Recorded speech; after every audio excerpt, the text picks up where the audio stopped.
Hi there, Cycle Camp here, also known as KC1JTS, my ham radio call. Today I'll be doing a ham radio related video and I'm going to show you a PowerPoint presentation that I gave to my ham radio club recently about building and trying out a 160 meter band uh, helically wound vertically antenna. This is a great little antenna if you don't have a lot of space in your yard and you want to get on the long bands. And I do have text that goes with this talk, but I'm going to be reading most of the text on most of these, so I'll be skipping by those pages relatively quickly. If you need to, you can stop on them if you need any of the detail there. So let's get right onto it, and let me bring up the presentation. Okay, so we're building a 160 meter helically wound vertical. I want to say thanks to three guys in my local area here: Steve, W1AEO, Rick, W1RIK, and John, KB1OIB. Steve helped me build the antenna, and Steve, Rick, and John helped me put it up and take it down and put it up again. One more thing about this presentation: every time you see this asterisk here in the presentation, that means that I made a mistake. And there's plenty of them, so have fun trying to spot them all. So why did you want to build one? Well, I'm an FT8 user, and I wanted to get worked all states on FT8. And also I wanted more DX on 160 meters.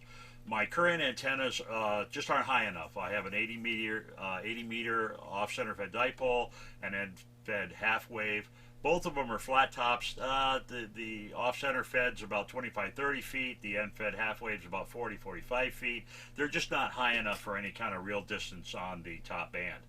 I didn't want to install an inverted L because inverted Ls are a little bit directional, and I just didn't want to deal with trying to get the angled portion across the trees in my yard. This was an interesting project I happened to find on the internet. It's a unique antenna design, really enjoyed it. And I also ended up getting an opportunity to learn some 3D printing basics, so that was a reason to do it. Now this design, originally, it's the K6mm design, but I saw it because of the AJ8B YouTube video of the Rat Pack presentation he did. And if you want to look for that, look for a presentation called A Helically Wound Vertical for 160 meter that was produced on 6/1/2022. K6MM's was also published in QST as a no excuses antenna. There's some detailed information about this at this URL right here. There may be a couple of minor construction details missing from my presentation. If so, go to the K6MM or the AG8B materials and find them. So basically, overall, it's three pieces of 10-foot PVC pipe, 2 inches of PVC, and then a 1.5 incher that's nested into that about 2 feet, and a 1 inch piece that's nested into that. They call for 11.5 inches. I went with 12 because I like even numbers. Now, the amount of wire that you're supposed to use, you cannot really model these. These antennas are really hard to model, and that's because the what do you call it? Like Ford NEC2 can't model them, and I'll talk about that in a bit. So I wanted 1.840 megahertz, which is the FT8 frequency on 160 meters, and that gives you a length of 254 feet 4 inches, but it's going to be short. And the reason for that is most people use the 468 calculation, the 468 over the megahertz, but that's short because the K factor at 30 meter and above is about 0.95, but the K factor at 1.8 is closer to at 1.8 megahertz is closer to 0.98 than 0.95. So I used a K factor of 0.98, so that would have been 262 feet of wire to start. And Steve, W1AEO, pointed out to me the difference in K factor, that it changes with frequency, and that if you're going to be on the low end of the band, you might want to give it a little bit more. So that was, thank you to him for that. It's really hard to wind the antenna with evenly spaced coils. AJ8B used 3D printed looms. I could not find these anywhere, so I ended up designing my own, which are available on Thingiverse. And there was an error in the loom spacing. I have corrected that on Thingiverse, so the stuff on Thingiverse is correct now. The pole sections also, they don't nest tightly. The external diameter of the smaller poles and the internal diameter of the larger poles, they don't fit each other snug. They used windings of Gorilla Tape, which is kind of cool because Gorilla Tape swells up when it's wet and it will close the gap, but I didn't like it, so I designed my own 3D printed spacers, and those are also available on Thingiverse. It's really hard to wind the whole antenna once it's assembled because it's over 20 feet long, so I wound each length of mast section separately and then interconnected them. Lastly, you cannot model this antenna with 4NEC2, and that's because in a helically wound model, you have to make each round turn in the model is made up of multiple segments. Well, 4NEC2 has a restriction that says that a segment has to be more than 1/1000th of the wavelength long. And at 160 meter, that is many, many inches. And there's no way wrapping around a 2-inch pole and then a 1.7, a 1.5, and a 1.0 that you're going to be able to get that segment length. So our friend 4NEC2 absolutely refused to model this antenna. So basically, it's wrap it up and see what happens. So my first attempt at the loom was I was going to make 10-inch sections, each with 1 inch on center spacing. Now this was a mistake because when I read the K6MM article, he talked about 3 or 4 different attempts at making a helical antenna, and I grabbed the spacing from the wrong one. Also, my 3D printer can't handle a 10-inch object unless I put it horizontally, which meant I could only produce one at a time. And I wanted to produce multiples of them, and my bed is about 8.6 inches square, so I decided to reduce it down to an 8-inch. So my looms are 3.8 inches wide, I'm sorry, 3/8 of an inch wide, 1/8 of an inch tall, 8 inches long. The originals had 1/2-inch tabs with holes drilled in them. You can see the holes drilled here. And they had slotted, angled slots based on the angle that the wire wraps around, based on whichever particular pipe it is. So you can't really read this one, but this one says 2 inches. The one in the center says I'm a 1.5, and the one on the outside says I'm a 1 inch pipe. And the slot angles and I cut the internal radiuses. You can just barely see it on the first one, down by my lower finger there. You can see that there's kind of a semicircle cut in the bottom of the loom, and that's to make it stick real well and not drift around when you're trying to mount it to the pipe. So all of those are great. The error that's bad here, which carried forward, and was that when you do the spacing, this spacing here in the slots should be from the top of one slot to the bottom of the next slot, not center to center. And as a result of that, since my wire is about an 1/8 inch wide, this made the slots about an 1/8 inch too tight. And you wouldn't think that's a big deal, but we'll find out later on that's a big deal. Here's the talking points that I was just saying. I'll just leave this up for a second so you can see it. You can stop the playback if you like. Okay, so I made looms, and for the looms you need 15 of them for the 2-inch pipe, 12 for the 1.5, and 10 for the 1 inch. So that's why I was doing them in multiples of 5, because I didn't have to run as many print runs that way. All right. So, mounting the loom to the pipe section. So first we got a 2x4, we lay it next to the pipe, and that's how we get this black guideline that you can see on the left-hand side of the picture. Then we take the looms and we drill pilot holes first, and I use number 4 by 3/8 inch screws. Could not use self-tapping sheet metal screws because they don't have enough bite to them. And if you could, it would be better to use a 1/4 inch screw, because these things actually protrude into the pipe about 1/8 of an inch. But you can see, you mount them, you just put them in line. Don't try to drill the holes ahead of time, all of them, and then mount them all. there is enough I don't know, variance, offset, whatever, between these different looms that you will get yourself in trouble. So lay a loom on the line, center it up on your guideline, drill the pilot holes, put the screws in, then put the next loom right next to it. And that's basically how you do that. The other mistake I made was down here on the right hand side. You'll see the loom goes all the way to the bottom of the pipe. That's actually the bottom of the pipe, not the top. And I should have left room for the end cap. There's an end cap that's going to go on here. All I did basically was drill another hole in the loom and then cut it off, so I would have enough room to do that. So that was basically it. Here's basically the talking points. I just tried to get to that. So there's your talking points, and 2, 1, and off we go. And here again, you can see the screws are just protruding just a bit through the bottom of the pipe. That would not have been probably as big a problem if I'd used the Gorilla Tape, because I could have shoved it through there and it just would have cut through the tape. But because I was using hard spacers, that would not have worked out so well. So I ended up grinding them off where the pipes overlapped. Turned out you didn't really need to do that. You could just back them out and screw them back in again. Would have been a lot smarter way to do it, but I didn't figure that out until after we put the antenna up once.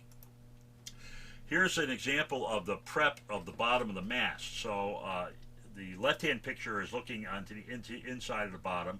You can see the SO239 connector on the right, and then coming off of that SO239 connector are 2 pieces of wire which are going to lugs, which are going to be used for the counterpoise, and then directly across is the lug that's used for the antenna itself. So I anchor the antenna to that, and then I start wrapping it around the loom with the coil form.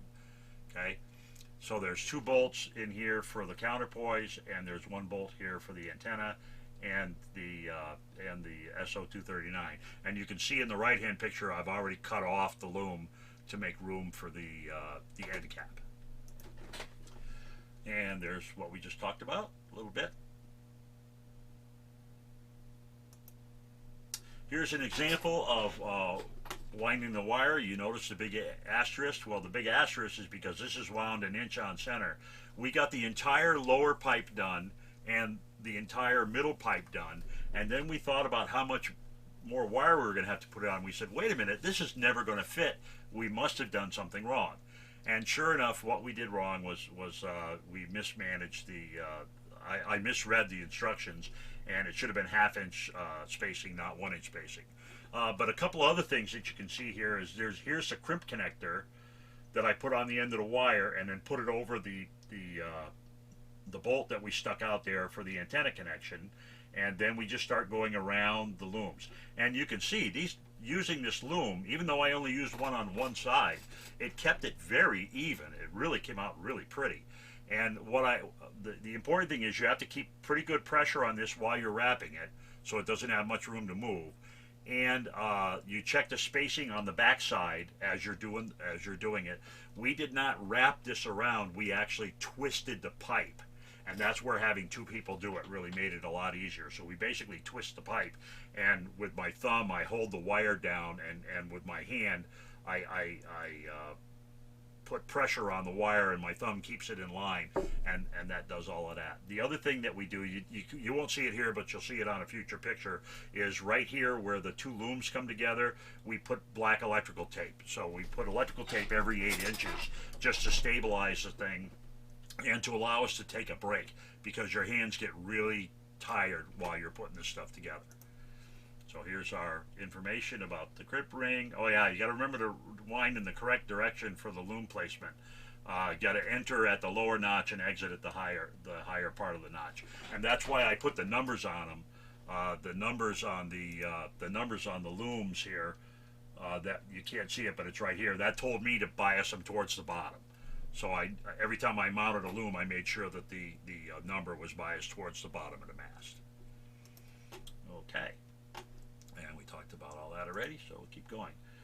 Then I had to take the whole thing apart and do it over again. As I said before, we had the 2-inch pole and the 1.5 inch pole done. We knew we weren't going to fit it. I realized I did the 1/2 inch spacing instead of the 1 inch spacing. We stripped it all off, we refactored it, and then built it again. So an example of my printer printing the new looms. The reason you can see through them is because you print them face side down because of the curve in the bottom, and so it actually prints the individual squares first, and then it goes across the top and puts the actual 1/8 inch of material that goes all the way across. So that's pretty neat. And you can see with the new looms, so the old oops loom on the top, the new loom on the bottom.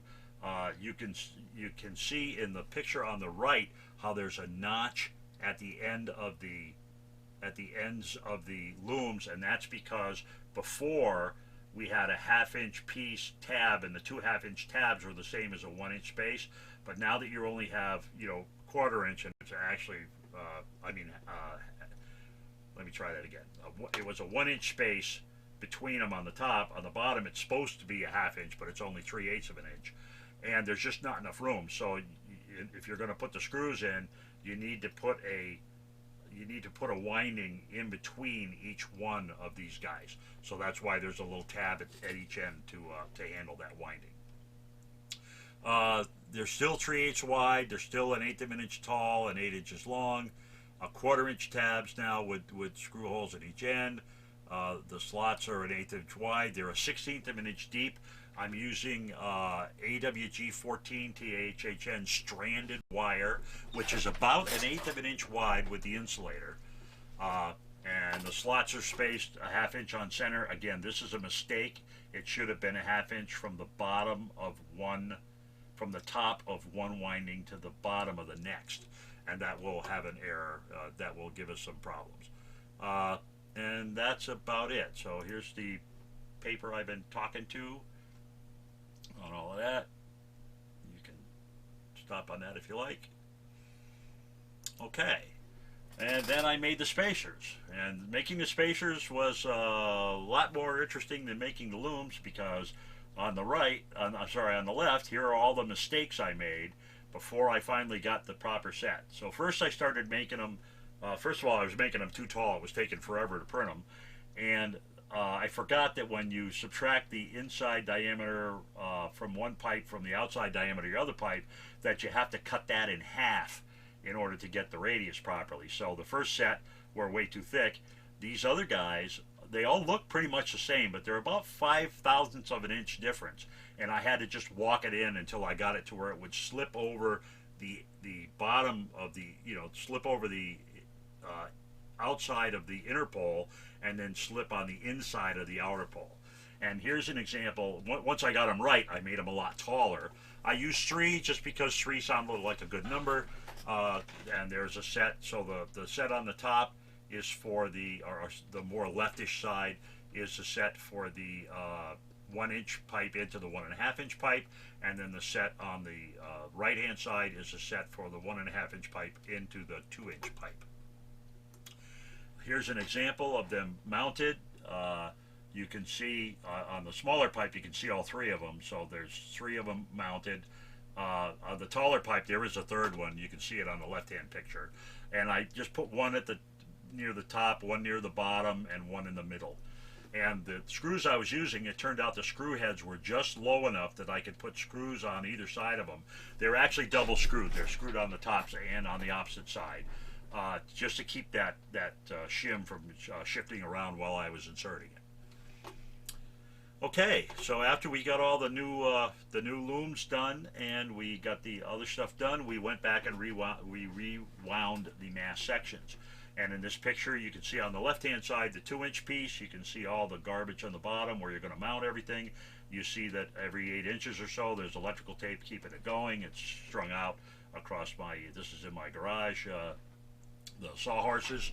And on the right-hand side, you see all 3 masts are wound. But you'll notice that the third pipe is only wound for a very short distance. Why is that? Well, I used up all 262 feet of wire, and I just had a lot left over. Well, why was that? It was because the difference in the spacing, that 1/8 of an inch, made a huge difference in the overall length. And this is why. Because there were 432 windings at this point, and 432 times an eighth of an inch is 54 inches, or 4 feet 6 inches. So this is short about 4 feet at that point in time. Well, I said, hey, I ran out of wire. You're only supposed to use a half wavelength of wire. So I said, fine, and I cut it off. That ended up being another mistake, but we'll talk about that in a little bit. So here's the loom spacing information and the measurements and all of that. So our final section is only about 10 inches tall. So we added a bit of space to put the cap on it, and we lopped it off. Okay, one of the things you do on this antenna is to uses a capacity hat on the top, and that's used to make it look longer electrically. So the capacity hat's pretty straightforward to build. You take a 1-inch end cap, and you drill a set of holes.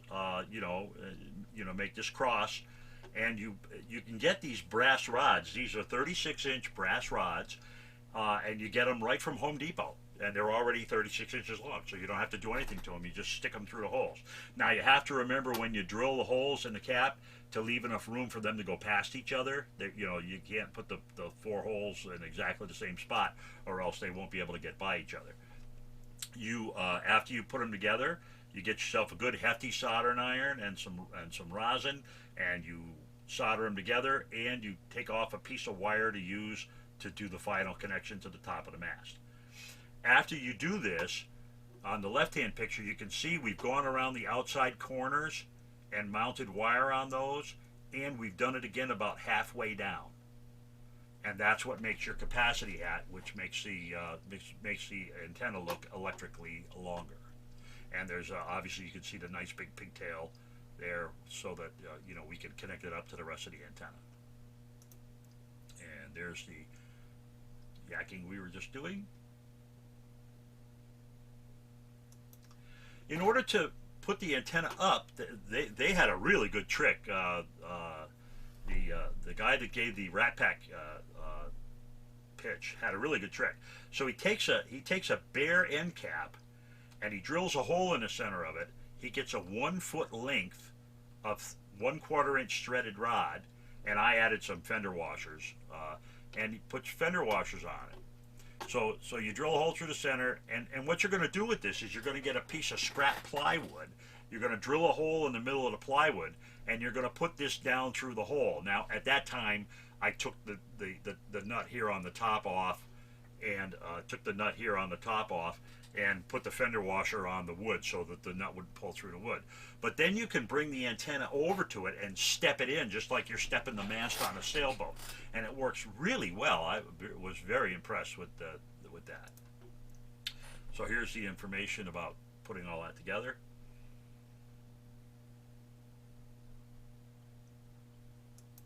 But don't forget, it's really going to be tall, and it's kind of bendy material, so you're going to have to guy it. So I decided to print out a mast guy ring. I found a guy ring on Thingiverse. Unfortunately, I didn't orient it properly. So this, on the picture on the right, the top thing is the disaster that happened. There was just strands of filament going all over the place. But it worked out perfectly, because when I test fit this to the antenna, the center circle was too big, and it would fall down through. It wouldn't stay up, it would fall down through. So the one on the bottom, I refactored it, I made it a little smaller, and the one on the bottom is the one we ended up using. Now, the final assembly of the antenna is you take the 1-inch piece, and you put it into the 1.5-inch piece, and then you take the pigtails from the 2 pieces, the wire that you'd wound on there, and you drill a big heavy self-tapping screw through there, and that puts those together and mounts that antenna together. When that's all done, you take a 1/4-inch bolt, and you drive the 1/4-inch bolt through both, about a foot down through both sections, and that locks them firmly in place. Okay. Then you take the guy ring and you slide it down, and you see how the guy ring has to not go past the ends of the bolt. So that's the reason the other guy ring was too big, and it could get past the bolt on one side, and that really messed it up. After you put the guy ring on, you add the capacity hat, and then I pre-tied the three. I used 3 lines. I pre-tied the 3 lines, measured them out first because I knew how high up I was going and how far out I wanted them. So I just pre-tied them. I've pre-cut them and pre-tied them to the mast section to make it easier, so we didn't have to worry about that. And here's the information about that. And I probably should have put this next picture before this one, but here's where we added the capacity hat. Again, same situation. You have the pigtail coming off. I put a ring connector on it. There's the ring connector coming from the main antenna on the bottom. Just drove a screw through there, and off you went. And on the right hand side is a picture of what the capacity hat looks like on the antenna. Then you do basically the same thing. You take the 1.5 inch piece and you shove it in the 2-inch piece. You connect it up with the pigtails. Then you drill the hole all the way through and put the big bolt through it to keep the sections together, and you're ready to go. So here's all of that good stuff.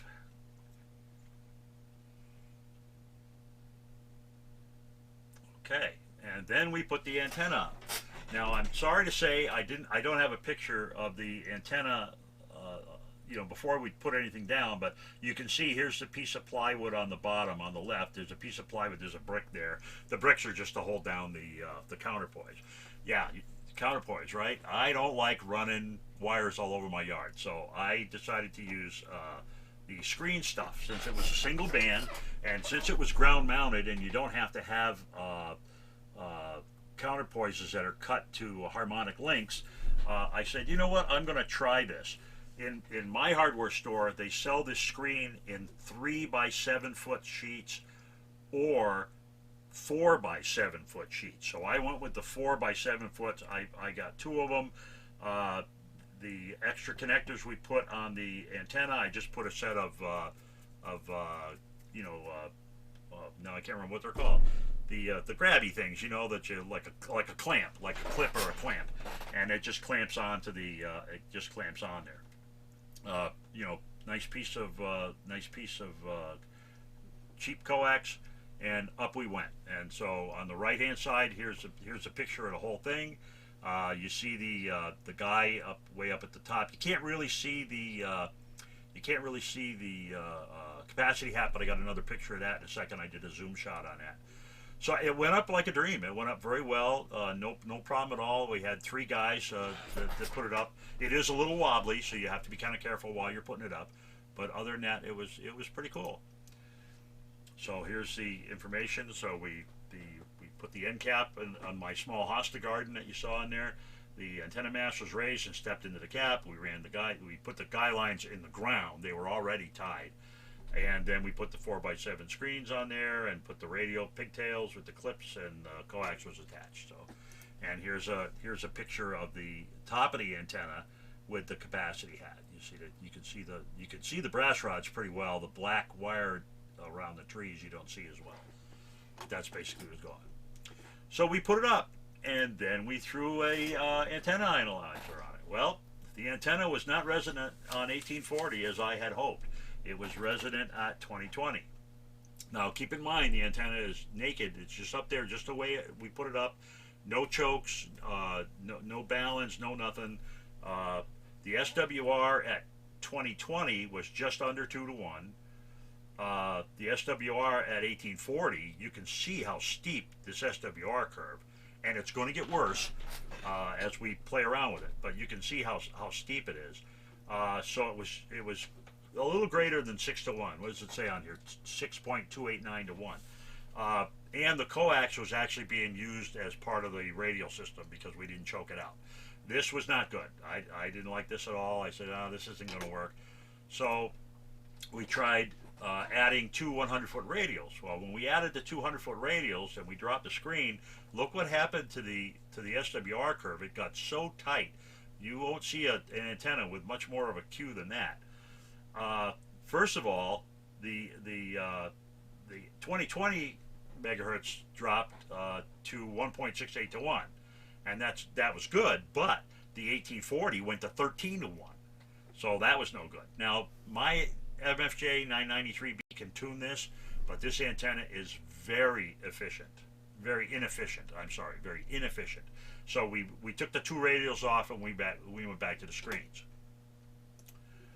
Then I said, you know what? We should choke out the result of the line. So I took an FT240 31 toroid, and I took about 14 turns of this coax through there, and I ended up with an SWR on the resonant frequency of 1.353 to 1, which is not bad. But the resonant frequency jumped up to 2.140. And the 1840 SWR went to 14.4 to 1. This did not help much. This was not a happy situation. Now, why is the antenna not resonant closer to my expected frequency? It's because the windings are too tight. That eighth of an inch messed me up. And so the antenna looks a lot shorter electrically than it ought to. And that eighth of an inch is what ended up doing that to me. So I have fixed that in the Thingiverse stuff. It'll work better. So what I ended up doing, my friends went home. So we had only cut, we took the remaining length of the mast. I took the remaining length of the mast, and I added a new set of shims to it, and I wound it as far as I could wind it. Okay, and I added a pigtail on this end and brought it all the way back. So basically what I did was I used this on the ground, kind of like an inductor, to load this antenna, to preload the antenna a little bit, just to see what would happen. When we did that, it was great. The resonant frequency dropped to 1.9 megahertz, right? It's not bad. And the 1.840 SWR dropped to 3 to 1. So that was pretty good. We were really happy about that. But of course, that piece of antenna is in the wrong place. That piece of antenna belongs on the top. And there's a big difference between using that as part of the helically wound antenna and using it as an inductor for loading, as you will see in a minute. So I convinced a couple of my friends to come over and take the antenna down with me. We dropped the mast. We swapped out the 1-inch section. You can see here's the original top of the 2-inch section, and you can see how much taller the antenna is now. We swapped over the capacity hat, and we put it all together, and we remounted the antenna. And what did that do? Well, that really helped a lot. The resonant frequency dropped down to 1.860, and the SWR was 1.107 to 1. That is amazing with those screen radials. The 1840 megahertz SWR dropped to 1.671 to 1. So those are very usable numbers. The 2 to 1 bandwidth on this thing is from 1893 to 1827. So it only has a 66K 2 to 1 bandwidth. But for FT8, that's more than enough. And keep in mind, FT8 starts at 1840 and goes up its upper sideband, so you're moving in towards the lower SWR. So I was pretty happy with this. We only had to put the antenna up twice, and we got it all the way up, all the way down to 1860, and it was very usable on 1840.